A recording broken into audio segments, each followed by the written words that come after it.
धनवान कौन होता है? जो पराई स्त्री के भोगने की भावना का त्याग कर देता है, उसकी लक्ष्मी सुरक्षित हो जाती है। ध्यान दीजिए, जिसकी लक्ष्मी बढ़ती है तो कुमार्गगामी प्रवृत्तियों पर उतर जाता है। शराब पीना, व्यभिचार करना, पैसा है ना, खरीद लेंगे, खरीद लीजिए। आपकी दुर्गति भी उसी में आ रही है फलस्वरूप से, उसको तुम नहीं देख पा रहे हो। ये कानून है, ये वैदिक कानून है, ये जो अपना लौकिक कानून है, दोनों आपको दंड देंगे। ऐसी जगह फंसोगे जहां तुम्हारा कोई दोष नहीं होगा, फिर तुम चिल्ला चिल्ला के कसम खा के कहोगे कि हमसे कोई गलती नहीं हुई, लेकिन ये वो गलती जिसे कोई जाना नहीं, उसका फल मिला है आपको। भागवतिक कानून में एक सेकंड का भी हिसाब, कभी चूक नहीं होती। आज आपसे गलती नहीं हो रही, आप कसम खा के कह सकते हो कि मैंने ये नहीं किया, लेकिन जो परिणाम आया है वो उसका आया है जिसको ना इस राज कानून ने जाना और न वैदिक कानून ने दंड दिया। अब उसका दंड आया है। आपका एकांतिक पाप आपको जला के दंड दे के ही रहेगा। वो बहुत बलवान है। अवश्य में भोक्तव्यम कृतम कर्म शुभाशुभम।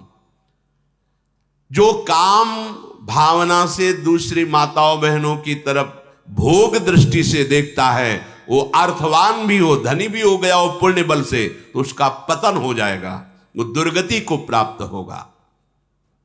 सुखी वही है जो लोभ का त्याग करके धर्म पूर्वक धन कमाता है, वही धन उसको सुख प्रदान करता है। महाराज युधिष्ठिर ने उत्तर दिया, जो पुरुष कहीं कभी किसी से ऋण नहीं लेता, जो पुरुष धन के लिए अपनी मातृभूमि का त्याग नहीं करता, वो भले ही 2-4 दिन भूखा रहता हो, पर वो एक दिन परम सुखी हो जाएगा। बड़ी भी शास्त्र पद्धतियां हैं। यहां धन के लिए अपने धर्म को छोड़ देना, अपनी देश की मर्यादा को छोड़ देना, अपनी परंपरा को छोड़ देना सहज हो गया है। क्या कह रहे हैं? भूखा रहना पड़े और अपनी मातृभूमि में, अपने धर्म में किसी का ऋण लेके दूध नहीं पीना। ये भारत भूमि शास्त्रों में बहुत महान, जहां गंगा बह रही, यमुना बह रही, भगवान के ऐसे पावन अवतार, भगवान की ऐसी दिव्य, ये बड़ी महान भारत भूमि है। इसमें जन्म होना बड़े सुकृतों का फल है। और हम लोग सुकृतों का फल मानते हैं उनको कि जो शरीर पोषण में, शरीर भोगों में, तो समझते हो बड़े भाग्यशाली, कितना बढ़िया भोग भोग रहे हैं। और जो देवता लोग भोगों के स्वामी हैं, वो भारत भूमि में मनुष्य योनि में आकर भजन करके भगवत प्राप्ति करने के लिए ललचाते रहते हैं। अपने को अवसर मिला, अपने ललचाते हैं भोगों के लिए। ये सर्वाश्चर्यमय बात क्या है? अरे बोले रोज देख रहे कि वो मरा, पर वो ये नहीं सोच पा रहे कि मैं भी मरूंगा। भरोसा क्षण का नहीं और संकल्प विकल्प वर्षों के। वो समझते हैं मैं आजार अमर हूं, यही सबसे बड़े आश्चर्य की बात है। दूसरे को फूंक के आ रहे हो, ये नहीं समझ रहे यही दशा मेरी भी होने वाली है, तो भजन कर ले, सत्य चिंतन कर ले, दूसरों को सुख पहुंचा ले। नहीं, यही आश्चर्य की बात है, यही वार्ता है। वार्ता क्या है? यही वार्ता है। सबसे बड़ी वार्ता यह है कि हमारा जन्म हुआ भगवत प्राप्ति के लिए। साल, ऋतु, महीना, दिन, रात, हमारी आयु घट रही है, हम बर्थडे मना रहे हैं, बैंड बजवा रहे हैं। 1 साल हम बढ़ गए, बढ़ नहीं गए, घट गए। जिस कार्य के लिए आए थे उधर तो तुम्हारी चित्त वृत्ति ही नहीं गई। बोले यही वार्ता है, यही वार्ता, यही समझना है, यही एकांतिक वार्ता समझनी है कि जिस लिए तुम आए वो तुम कर नहीं रहे हो, पर तुम्हारी आयु काल प्रतिपल नष्ट कर रहा है। रोज सूर्य उदय होकर के तुम्हारी आयु क्षीण हो रहा है, एक एक मिनट तुम्हारा कम हो रहा है, तुम्हें पता नहीं चल रहा। यही आश्चर्य की बात है। दूसरों को प्रवाहित करके दाह संस्कार करके आते हो, क्या तुमको ये नहीं पता कि तुम्हारी भी यही दशा होगी? तो यही दशा होगी तो क्या तुम्हारे साथ कुछ चलेगा? नहीं। तो फिर जो सत्य वस्तु के लिए आए हो उसको क्यों नहीं भजते, उसको क्यों नहीं प्राप्त करते? ये जो नास्तिक जन है किसी की भी बात नहीं मानते। ये जब विपत्ति में फंसते हैं, दुर्गति, तब उस समय उनके पास समय नहीं होता आस्तिकता धारण करने का। अगर धारण कर ले तो उनका भी कल्याण हो जाए। इनमें मूर्खता की प्रधानता होती है। तो जो मूर्ख है वो नास्तिक है, जो नास्तिक है वो मूर्ख होगा। दोनों प्रश्नों का उत्तर।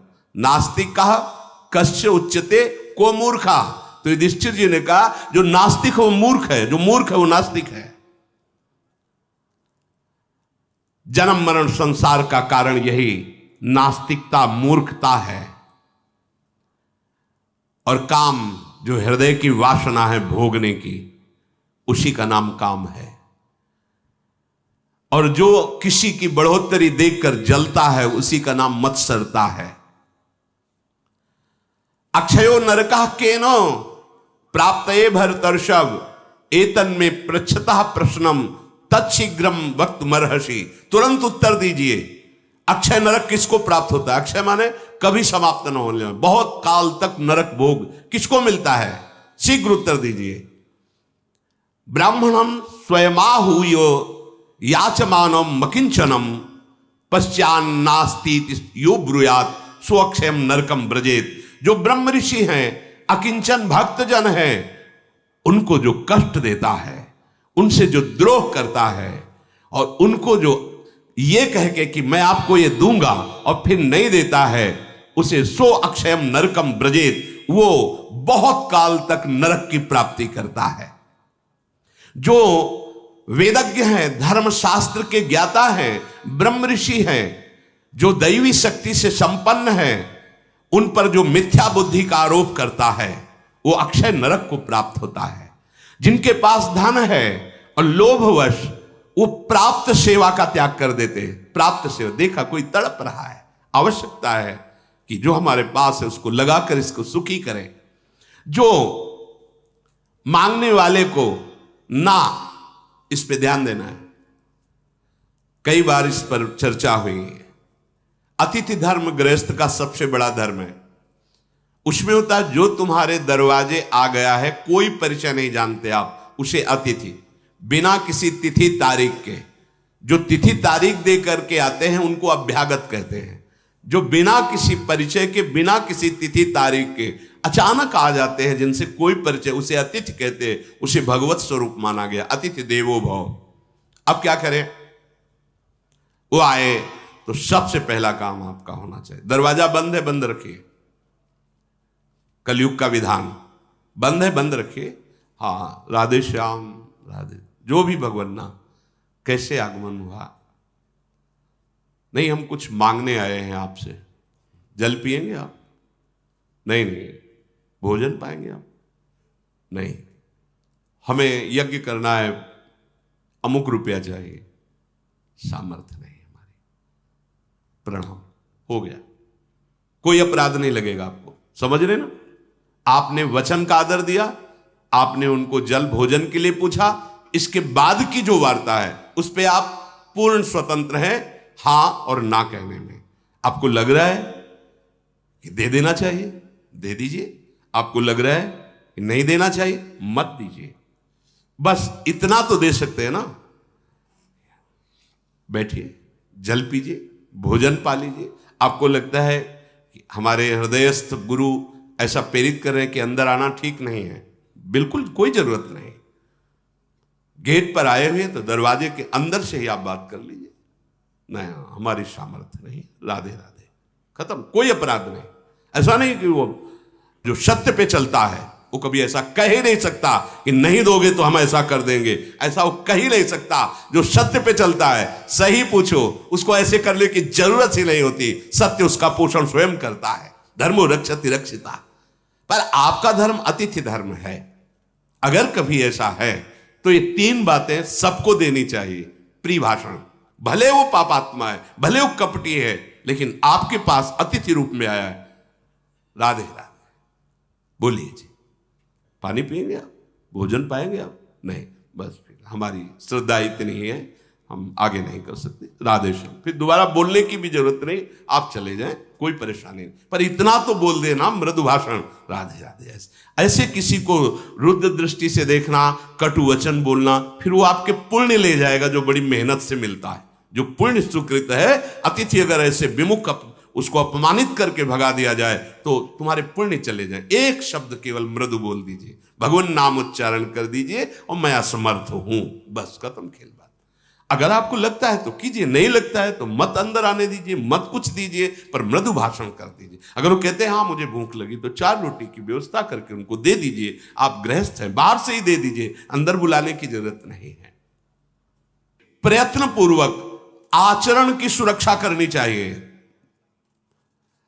जब काशी में हमको एक संत लेवा गए, जज स्वामी थे, जो पहले जज थे, फिर बहुत ही विद्वान, वयोवृद्ध, ज्ञानवृद्ध, तो ऐसे एकदम वो उनकी अलौकिक स्थिति थी, वो ऐसे कस के पकड़ा। जो संत जन थे उनका तो डरना नहीं, उनकी कोई भी चेष्टा हो सकती है।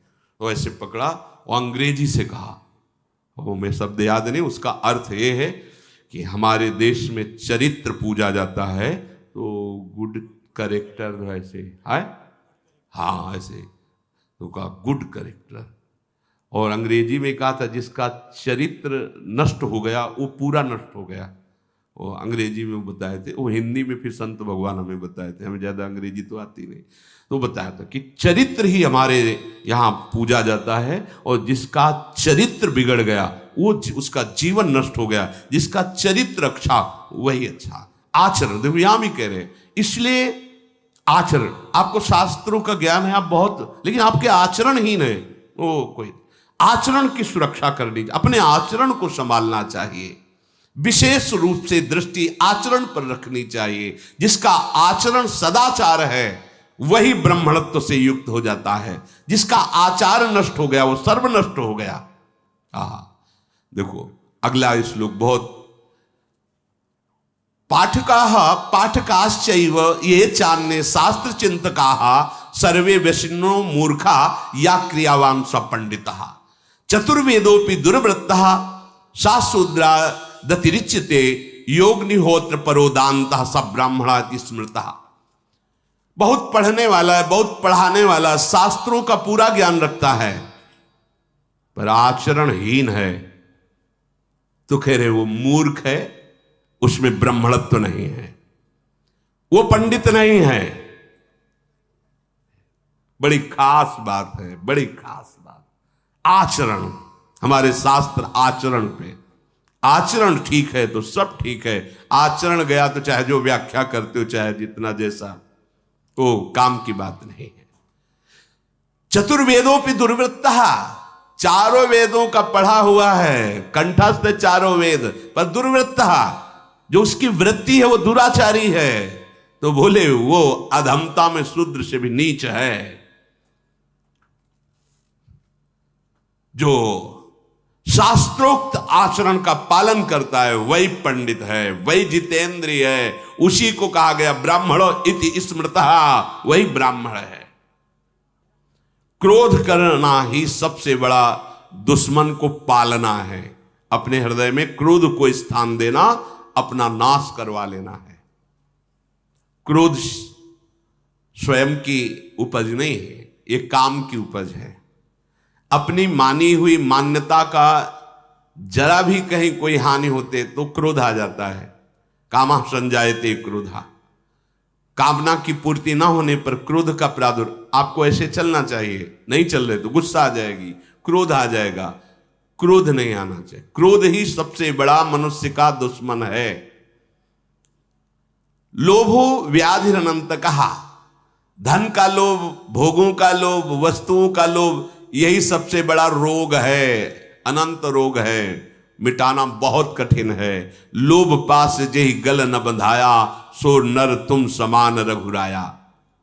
और किसी के भी प्राणों की रक्षा करना ये सबसे बड़ा दान है।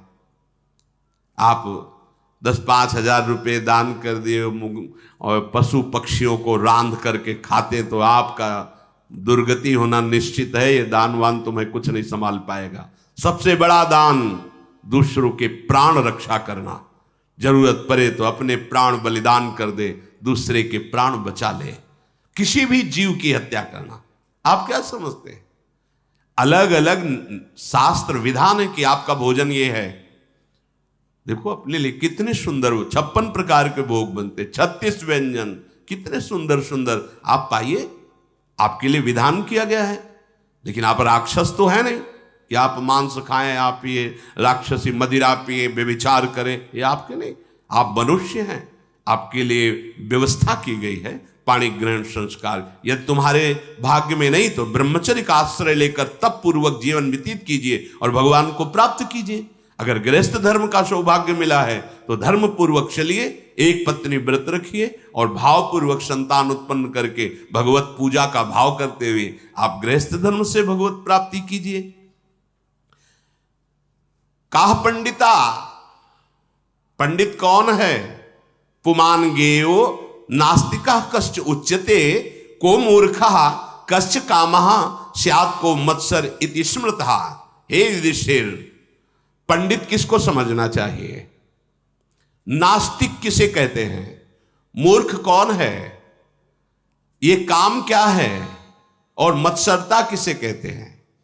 युधिष्ठिर जी ने कहा, धर्मज्ञ पंडितो गेयो, जिसको अपने धर्म का सम्यक ज्ञान है वही पंडित है। परम धर्म है सब में भगवत भाव। भगवान बता रहे पंडित कौन है? विद्या विनय संपन्ने ब्राह्मणे गविहस्तिनी स्वनीचय सुपाके चा पंडिता समदर्शिना। जो सब में भगवत भाव रखता है यही महान धर्म है, वही पंडित कहा गया है। जो सदैव सुकृतवान कर्मों में लगा रहता है, पवित्र कर्मों में, पुण्य कर्मों में लगा रहता है, उसकी कीर्ति भूतल में भी और अन्य लोकों में भी होती है। सही माने में वही पुरुष कहलाता है। पुरुष वही है जो यहां भी सब उसको क्या कैसा स्वभाव है, कैसे सबको सुख देते, कभी किसी को दुख नहीं, दूसरों के दुख को देखकर दुखी हो जाते हैं, उसके प्रति मंगल भावना। यहां भी यश, लोक में भी यश, वही पुरुषत्व है। ये पुरुषत्व नहीं कि दूसरे का अपहरण करना, दूसरे का धन छीनना, दूसरे को मार देना, दूसरे को कष्ट देना, इसे पुरुषत्व नहीं कहते। दूसरे सब आपको इस दृष्टि से देखें कि वाह धन्य है इनका जीवन, जो दूसरों को सुख पहुंचाते हैं मन से, वचन से, कर्म से, वही पुरुषत्व है। यहां जिस पुरुष की निंदा होती है वो चाहे जितना सुकृतवान रहा हो उसको नरक भोगना पड़ता है। चाहे जितनी गलती हो गई हो और परोपकार के कारण लोग उसे प्राणों से भी अधिक प्यार करते हैं, उसके प्रति सद्भावना रखते हैं, तो नारकी गतियों का निर्णय होने पर भी उसे अच्छी गतियों में भेजा जाता है। और मरा 4 लोग बैठ के विषाद कर रहे हैं कि ऐसे लोग तो बहुत कम होते हैं जैसे ये थे। वो बात उसको सदगति का कारण। इसीलिए जो धर्मात्मा पुरुष शास्त्र के रास्ते को जानते हैं वो आचरण पर ध्यान देते हैं। हमारे कोई ऐसे आचरण न बन जाए जिससे 4 लोगों का मन दुखी हो जाए, वो हमारे प्रति ऐसे वचन निकाले कि कितना बुरा इंसान है, देखो कितना कष्ट दे रहा है समाज को। ऐसा वो कुबेर से भी बड़ा धनी है। कौन? जिसका भूत, वर्तमान, भविष्य तीनों में कोई अमंगल कार्य नहीं, कोई पाप आचरण नहीं, मन शांत, प्रसन्न चित्त है, सदा योग युक्त है। योग चित्तवृत्ति प्रभु में सबसे बड़ा धनी वही है। कौन? जो भगवत चिंतन करते हुए भगवान के भरोसे शांत चित्त है, कोई पापाचरण नहीं करता, वही प्रसन्न रहता है, यही सबसे बड़ा धनी है। और दम, मन का दमन करना ही दम कहलाता है। और निंदा, स्तुति, मान, अपमान, इनमें समान रहना ही क्षमा कहा गया है। क्षमा का स्वरूप क्या है? कोई निंदा करे तो आपके अंदर जलन नहीं होनी चाहिए, सम्मान करे तो आपके अंदर आनंद की गुदगुदी नहीं होनी चाहिए, हर्ष की। हाँ हमारा नहीं, अगर ऐसा है तो अभी क्षमा जागृत नहीं हुई। किसी भी द्वंद्व से कोई भी अंदर हलचल ना होना, युधिष्ठिर जी कहते हैं इसे क्षमा कहते हैं।